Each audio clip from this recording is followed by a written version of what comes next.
Everybody, we are officially live. I'm so excited to dive into another pre-symposium panel. A pre-symposium panel is a gather of leaders who are going to be at our executive symposium. Our next executive symposium is tomorrow night in Dallas, Texas. The topic is getting team buy-in to business transformation. So essentially what we do is we bring three leaders who are going to be at the event tomorrow night together to share their thoughts about this topic that we're discussing and share insights, share nuggets, share mistakes, face plants, anything that we've learned in the route of getting team buy-in to business transformation. And if you're watching this and you're thinking to yourself, I want to meet these three great leaders, I will post the link to RSVP in the chat to this video. But anyways, I would love to do introductions. First, Rachel, do you mind introducing yourself? Happy to. Hello, everybody. I'm Rachel Petzold. I'm the CEO of Gossamer, which is a consultancy, and I own a business called Agency River, and I'm a startup founder of a new startup that's going to be a community for people searching for work. I came here via Seattle and Portland, and I'm now in Frisco, Texas. Very nice. Stephanie, how about you? Yeah, I'm Stephanie Forand. I currently work for ISS, which is a global facility services management company. I've been in human resources for over 20 years, mostly in the restaurant franchise businesses, and now supporting policy process and union optimization within our leadership team. Excited to be here. I'm also serving on a board for Capango, which is a talent acquisition platform. So excited to be part of that too. Very nice. And Christy, how about you? Hi, honored to be here with you guys. I'm Christy Honeycutt. I have 20 years in TA and HR. I come from organizations such as Korn Ferry and IBM. I'm currently with a company called Appy here, where we are a recruitment automation company that leverages automation and AI for high volume hiring. I also sit on the board of Career Spring that helps first-time graduates kind of enter the workforce. And I also host a podcast show called Inside the C-Suite. So excited to be here. Great topic today. Very cool. And I'm Garrett Mintz. I'm the founder of Ambition in Motion. At Ambition in Motion, our vision is a world where the vast majority of people are excited to go to work. When they're there, their expectations meet reality, and when they come home, they feel fulfilled. And we believe that starts with leaders, because leaders create the experiences employees have while at work. And so we create technologies and communities to empower leaders to be their best selves for their teams. And one of the ways that we help build community is we put on these executive symposiums where we bring leaders together to share their vulnerabilities, share their challenges, work through those challenges, find like-minded peers, and more or less have a space, a safe space to say, I'm going through this. Has anybody been here before? So let's dive into the topic, getting team buy-in to business transformation. So I think the very key part of getting team buy-in to business transformation is the actual buy-in itself. I think a lot of times there's a lot of executives that think, oh, if I just say we're going to use this new software, or if we start implementing AI, or we do this merger or acquisition, or we implement this new operational procedure, that everyone's spick and span going to fall in line and it's all going to work out. And I think because objectivity diminishes the higher anyone goes in any organizational hierarchy, people don't feel comfortable speaking up. They're like, okay, boss, we'll do it, whatever you say. And so the boss is like, great, 100% buy-in. We're all good. Everyone's going to do everything we've asked them to do, and there's going to be no problems at all. And oftentimes it falls flat on its face. And so the first question I love to kick off with is, what do employees need to know before feeling comfortable to make a change in the way they operate? Who wants to go first? I'll jump in. That is such a great question, because I worked at Nike as a transition manager for technology, really massive things, a SaaS implementation of a new product that had never been there. One of the things that the Nike leadership did really, really well was storytelling. And I'm a good storyteller because I learned storytelling from them. And you have to be able to judge the response of the people that are listening, and also ask questions in smaller groups. One of the best things I ever learned there was there has to be excitement. I mean, come on, Nike's a storytelling brand, right? So there's excitement and there's all this stuff going on, but over here people are talking and something, wait a second, we're nervous. There's a challenge. They're not listening. They don't understand us. So giving people access to a place where they can talk about the things that they're worried about or share their thoughts about worry oftentimes brings to leaders things we hadn't thought about, our blind spots. So I believe that buy-in happens when we listen and when we explain the reason that we're not doing something a certain way if somebody asks why. I think it's a little bit like taking your vitamins, right? So the the employees have to feel safe, seen and heard, and feel like it's okay to speak up, right? Because if they don't feel safe, then you're not going to get that. So how do you feed them the vitamins that they feel strong and safe and supported to be able to engage and maybe be the canary, right? And the, what's it called? The canary in the Coal mine. Thank you. Okay, canary in the coal mine, but maybe, you know, don't punish that canary, like, because they oftentimes, the people that are doing the work on the front lines, they have the most innovative ideas and they should be considered. I feel like too, we often avoid what happened in the past. So you've got employees who've been through this experience. They know that we're going to make this change. We've already done this 3 times with 3 other CEOs. Why is it going to work with you? So it's really important that they can show a different perspective and why there's going to be value in doing it this time. And everybody has to understand their part. Everyone has to understand that we can't do this unless we all row together. And oftentimes we leave out the why, the how, the importance of what it is that their every step in that process is going to be. And you got to have champions. You got to have people who understand why we're doing this on another level from the underneath, like Rachel was mentioning. You know, you got to get that buy-in from all over so that those folks can really elevate from within to get that buy-in from the greater group. Yeah. And Stephanie and Christy, this is for both of you. Have you ever been in a place where there wasn't communication until a decision had already been made? And the team was so excited, right? They walked in the door. This is great. We're thrilled. It never happens that way. I'd love to hear from both of you. Have you ever seen that just go badly? Yes, 100%. So if you, so look, I sell a SaaS technology, right? It's to help automate and really help those employers hiring at volume. If other salespeople or other businesses, if they go into a client and they go, well, look, it's tech, I'm going to go to the CTO, and the CTO and the CFO say, yes, technically this is great and this is going to help reduce money. But if they don't have buy-in from the users who are actually going to use that technology every single day and understand their pain points, if it is pushed down their throat, they might use it for a little bit, but the change management's not there. The buy-in's not there. So no matter what, even if you're a one-trick pony and you just got that sell, that sucker's not going to renew because you didn't take the user into consideration. I agree with that 100%. Certainly in the current business I'm in, we've done several shifts.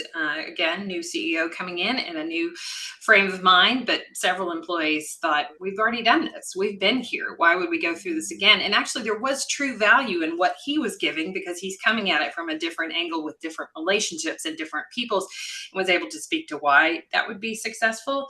But at first, you know, you certainly have a lot of pushback in folks thinking, we've already done this. Why would we do it again? Yeah. I think the worst moment I ever had in my career was when I had people around me talking, not realizing that I was more senior in the company because I was relatively new. I'm just one of the crew. And they all started talking the truth about how they did not trust leadership anymore because it was lather, rinse, repeat. Oh, we're doing this again. And I'm sitting in this room and saying, but I want your voice to be heard. Slow down. You know, I'm going to go talk to them now. And I got my hand slapped. Well, you're not supposed to tell people until the time is right for you to tell people. How dare you, as a VP at a company, how dare you be clear and communicate to people, or even say your impression of what's going on is important. We never want to be that as leaders, because at the end of the day, they all jump ship. Our company goes down in flames. And by the way, that happened with that company. This is interesting. I think y'all are bringing up such really good points. I sometimes feel like when it comes to change, Stephanie, I love that you brought up this concept of like what happened in the past. I feel like it's a really bad abusive relationship. I feel like the company's like, I swear, baby, it won't happen again. We won't make a change, baby. It's cool. It won't ever happen. And like, I'm being silly and like tongue in cheek right now about it, but I feel like you bring in a new CEO, and this new CEO, he or she wants to be the new head chef. And even though there are great things on this menu, they want to put their mark on this menu. So they say, throw all the ingredients out. We're going to put in a new menu. And then you realize that a lot of the ingredients on the menu could have been repurposed. Why do we need to throw all the ingredients out to create this new menu? When in reality, we had a lot of great things that were applicable to this new menu. And then because of all the expense of throwing all the other ingredients out, if that first menu does not hit on the very first try, there's going to be a lot of scrutiny and a lot of people thinking like, maybe we need a new head chef in the kitchen because that first menu did not do as good as we wanted to. So are there any tried and true methods that you've seen executives do when they're implementing change that actually got the team to buy in and wasn't just, boy who cried wolf type of, mentality in terms of the people of like, oh my gosh, like, are we actually doing this? Like, what's going on here? Like, are there things that you found to be really, really effective for getting people to make that mental adjustment? What's in it for me? You have to hit them head on with what's in it for them, because no matter what, if you're implementing change, there's probably some innovation or some tech, there's something to it to be innovative. So you're going to naturally be met with fear. Right now in AI and automation, I go in to sell, HR goes, wait, I don't want to lose my team. I don't want you to lose your team either. I'm 20 years in HR and TA. I want you to keep your team. I want you to be sustainable, so you don't have to lay them off. You don't have to hire more people you have to lay off. But it's understanding what their pains are and what we can help, right? And then what's in it for them. That's always been the best guidance that I could give.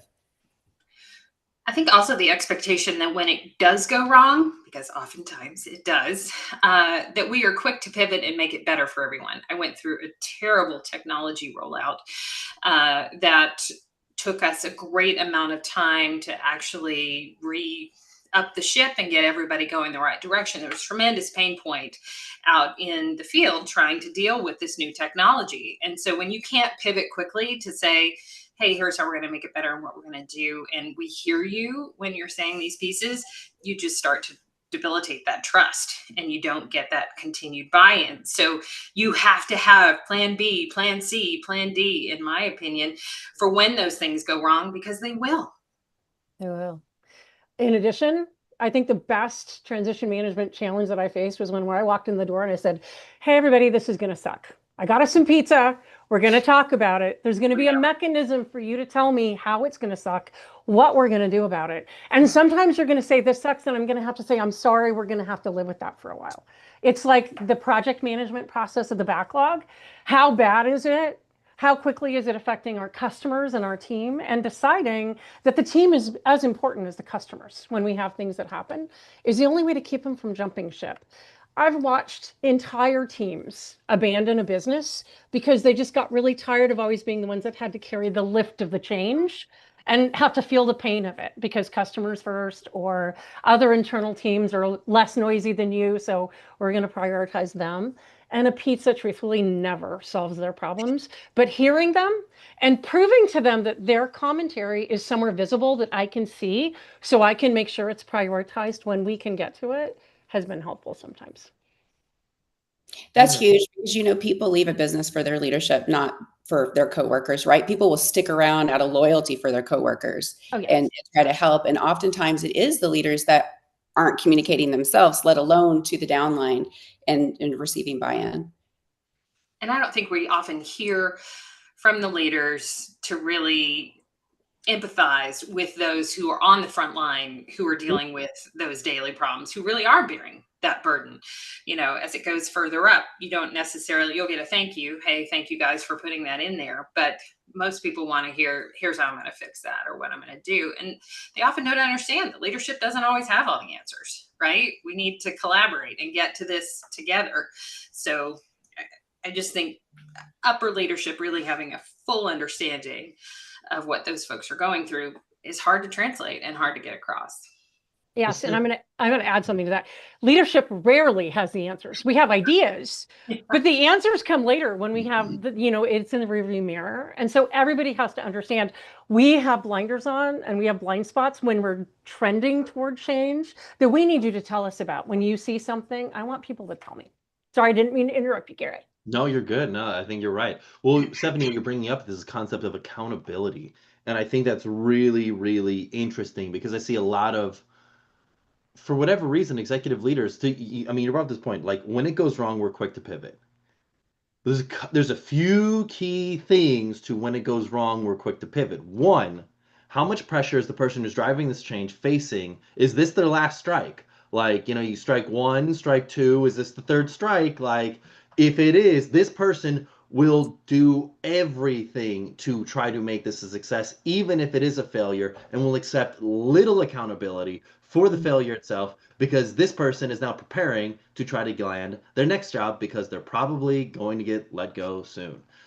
So there's such a huge ego at play. Like we talk a lot about creating psychological safety for employees. Is there something, I know this sounds weird, but is there a way that we could create psychological safety for executives to like say, y'all, I messed up. I thought this thing would save us a lot of money or make us more efficient or be a direction that would drive the business growth. I was wrong. And like I feel like, I don't know, people would appreciate like to I think it was Christy and Rachel, your point about people just want to feel heard. Like people want to hear if you also mess up too. Like that shows that you're human. Like if you can just say like, y'all, I messed up. Like I'm sorry. I thought we were gonna do it right. I don't know. We talked yesterday in a pre-symposium panel about like, you know, we use the anecdote like Thomas Edison and it took him like 1,000 tries to discover the light bulb or whatever. And thank God he was the CEO of his own company. Like, will we give an employee 1,000 tries to discover anything? Like, no, you get 50 tries. And if it doesn't come out by the 50th try, you're let go and someone else is going to come in and we're going to give them 50 tries. So I guess what I'm trying to say is like, is there a way to make a CEO or someone who's making a decision, if they messed up, make it okay that they account for their own mess up? Does that make sense? Does that question make sense? It for me, what caught me was ego.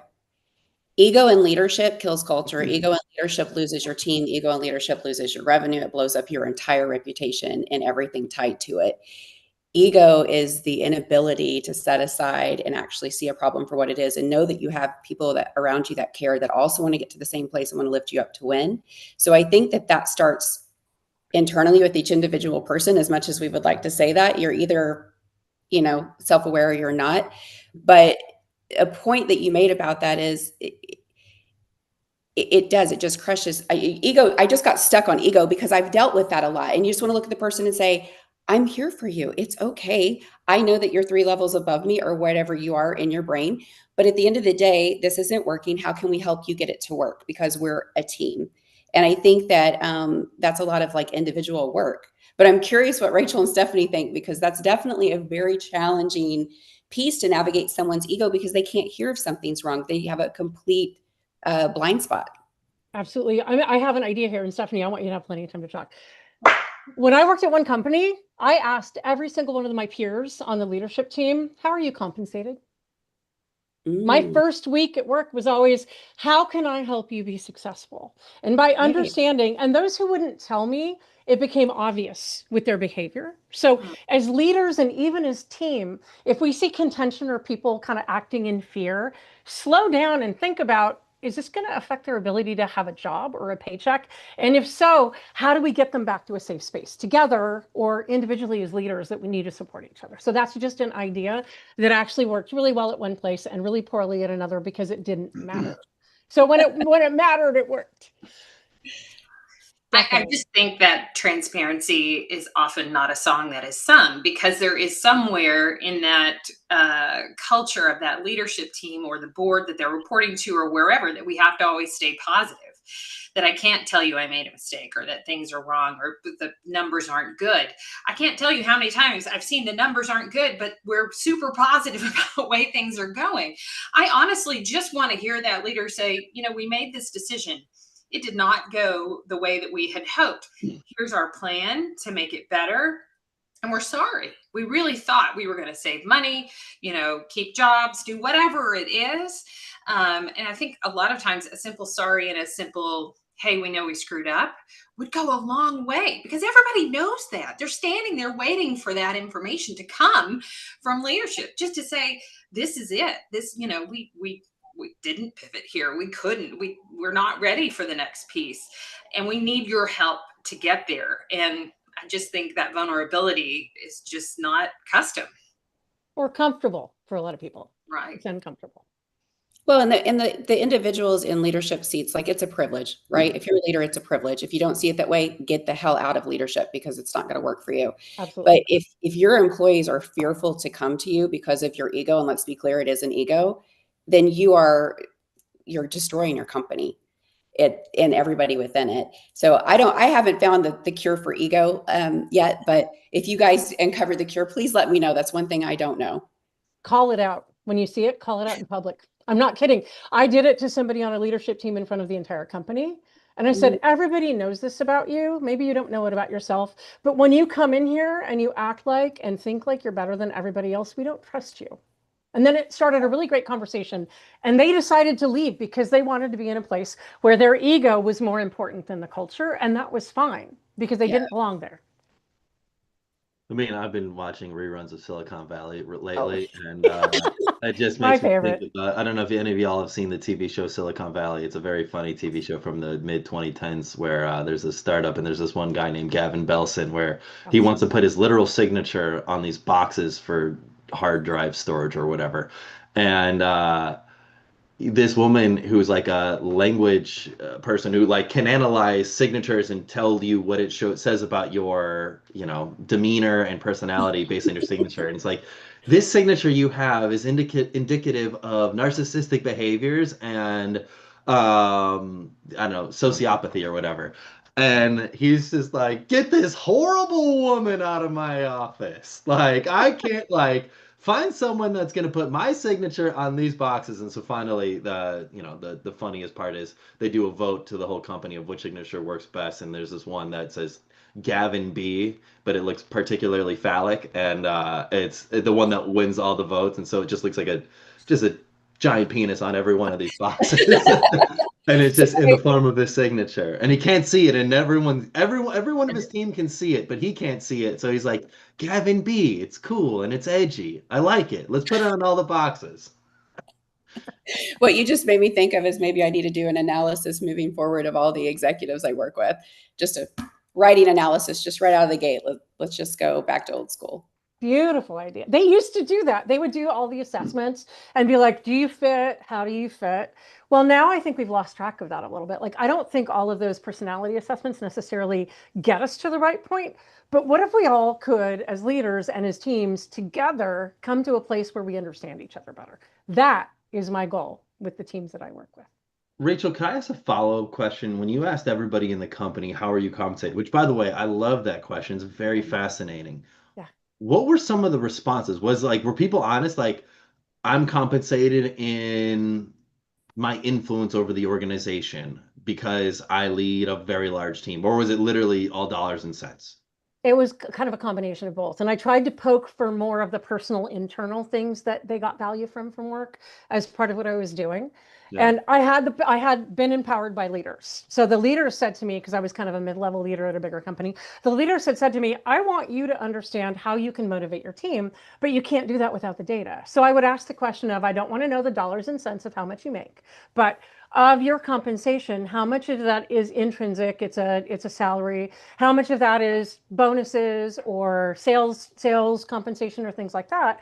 And how much of it is the value that you get from the brand and the people and the culture and the work here? And 90% of the people were so honest that sometimes they'd let slip how much money they made. And I would just be like, la, la, la, I didn't hear that. I don't want to know. Because to me, it doesn't matter. Is that enough for you? Was the last question I asked everybody.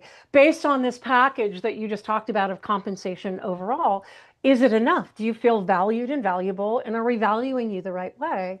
And then with that knowledge, the people that reported to me, I could go to my leadership team and say, I want to change the compensation for Amy, because Amy, as a project manager, is rocking it. And she saved us $1 million by finding something over here. Let's make sure that she recognizes that her hard work, you know, probably more than 40 hours a week, was valued and is going to continue to be valued. And then let's talk about that to the broader group. Compensation shouldn't just be about, you've got a salary, you've got a bonus, and now let's go to work.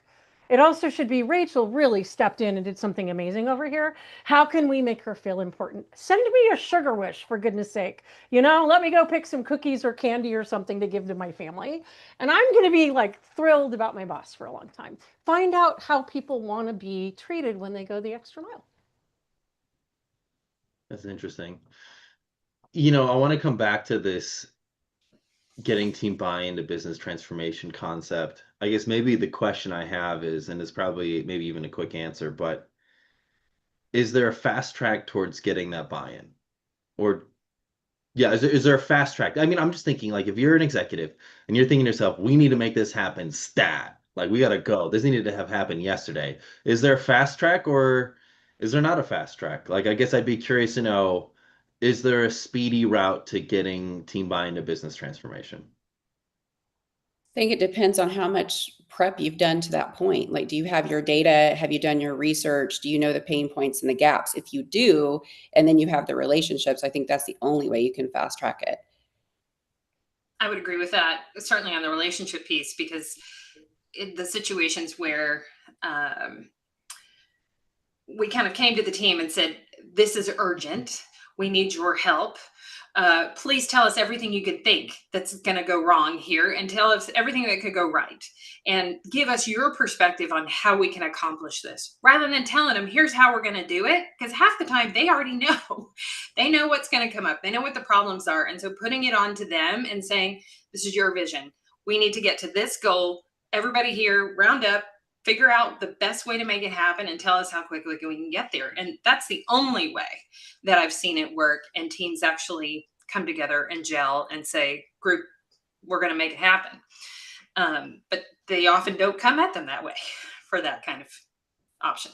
Yeah, and I will add to that, if you don't already have trust with your team, even coming to the table like Stephanie said too, it may not work. Like if you come in and they're so used to getting chastised for doing things wrong or having their ideas ignored, you haven't built the foundation and the groundwork. That is the most critical part. Do it on small things. As you're building your company, as you're building rapport with your team, do it in small ways where because building trust isn't just a switch that you flip. It's a growth of the team, and it's a healthy growth of the team.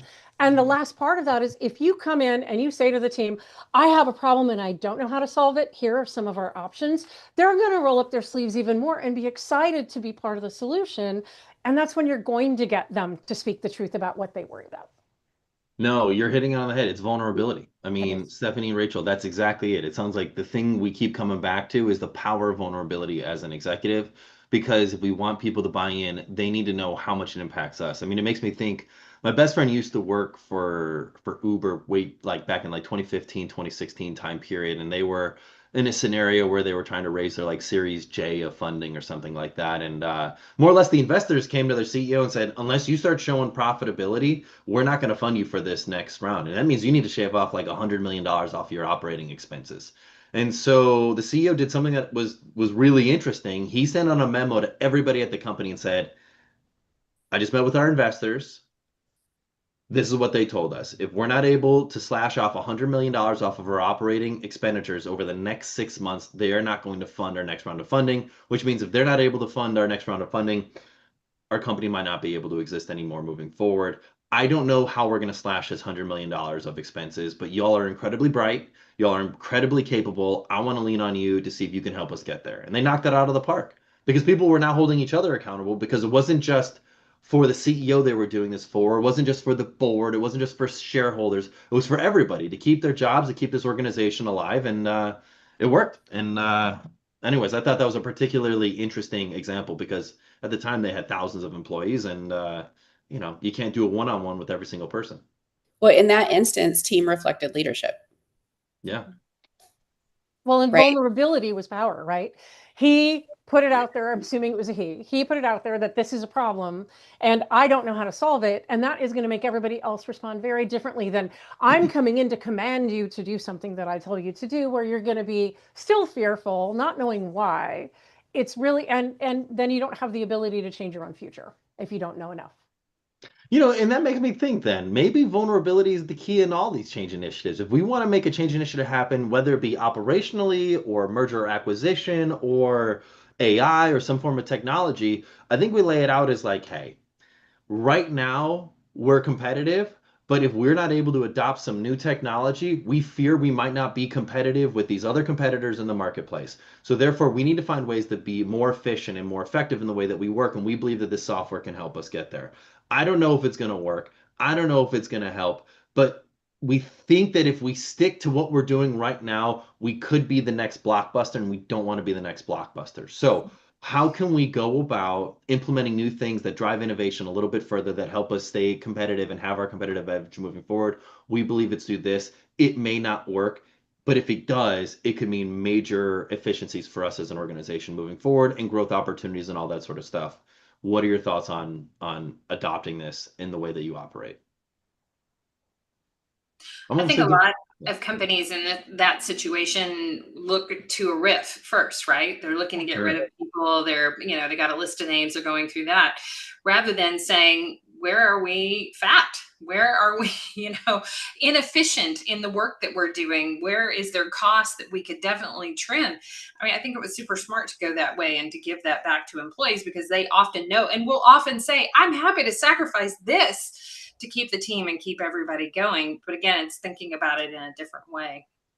Stephanie, you made me think of when I was at Korn Ferry. So during COVID, our company faced obviously RIFs and layoffs. And so what they did that I applaud, and I was one of the ones impacted, is they went to the leadership and said, we need the leadership to take a 20% cut. And the reason that we're doing this is because we want to retain everybody in a position, right?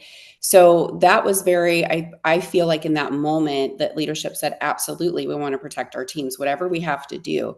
And then the teams also knew that we had taken the cut. So that everybody rode in the same direction and they continued forward, and still an amazing company to this day. But that just made me think of that story because it resonated with the team during a very tumultuous, what am I trying to say? A very rough time for everybody in the world, right? But it was a wink of kindness and an act of kindness that we were able to do on behalf of the employees. Yeah, that's definitely lovely. I had the same situation. I was told as a leader at the time I was working for a cinema company here in Dallas. It's what I moved to Dallas for, that in April of 2020, I had just moved here in March of 2020, by the way. So in April of 2020, it was, well, we're going to have to cut your pay. And we're going to have to reduce, we're saving what we can so that we can try to keep the staff.